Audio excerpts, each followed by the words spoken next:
Mga lods, tutorial kung paano maano yung injector kung di gumagana sa inyo. Yan. Download nyo lang yung mga guys. Tinuturo ko dyan yung mga download yung G-Stalls. Tapos si Joko, download nyo na rin. Hindi nasama sa sa video kasi nga i-download nyo na rin. Pagkatapos nyo i-download mga idol, click nyo lang yan, yung open. Ayan, click nyo lang. Pag open nyo, may intro pa yan. Yan, intro pa yan siya. Intro pa yan. Panoorin nyo mabuti idol para hindi kayo magkamali. Yan.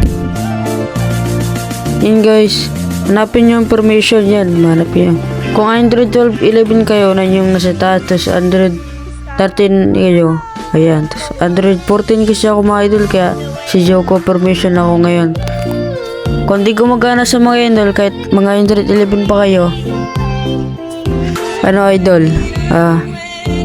Kung di gumagana, si Joko na kayo. Pag gumagana sa idol, ibig sabihin granted na yon, may nakalagay na granted permission na yun. Nandyan pa kasi guys si Michael Jackson. Yan, pwede yun guys, moonwalk, pero ayaw ko yan guys, di ko trip yan. Yan guys, hinahanap ko lang yung pag-inject ko yan, special.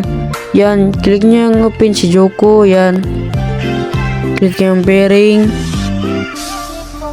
Tapos click nyo yung develop option. Kung di gumagana, click nyo yung develop option guys. Punta kayo sa settings.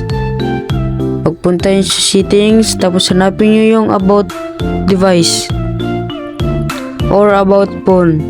Tapos click nyo yung version, tapos click nyo yung version number, tapos 8 guys. Tapos may lalabas na passcode ninyo or lock screen, unlock nyo, tapos may lalabas na develop option, tapos yan, click nyo yung pairing guys. Ayan, just click nyo yung develop on, tapos yan guys, ayan, tapos lang yan, hanapin nyo lang yung USB debugging, yung dalawa guys, yung nakadalawang opinion, i-on nyo lang yun.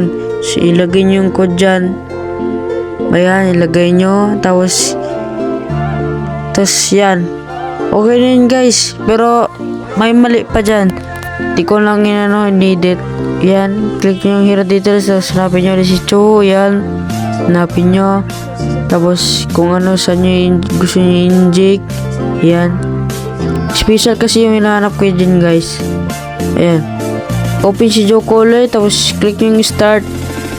Pag may nakalagay na 3 seconds, ayan, 3 seconds, ayan yan, okay na yan guys. Pag sinabi dyan guys, need help, click nyo yung need help yun guys, click nyo lang, hanapin nyo yung phone device nyo, tapos i-click nyo yung opo kasi yung aking guys, kaya i-on ko yung permission monitoring, kaya yun, ma-on yun guys lahat hiningi doon sa developer option. Yan guys, nagbibilang na. Chat lang kayo guys kung may question kayo. Ayun mga guys, okay na. Thank you.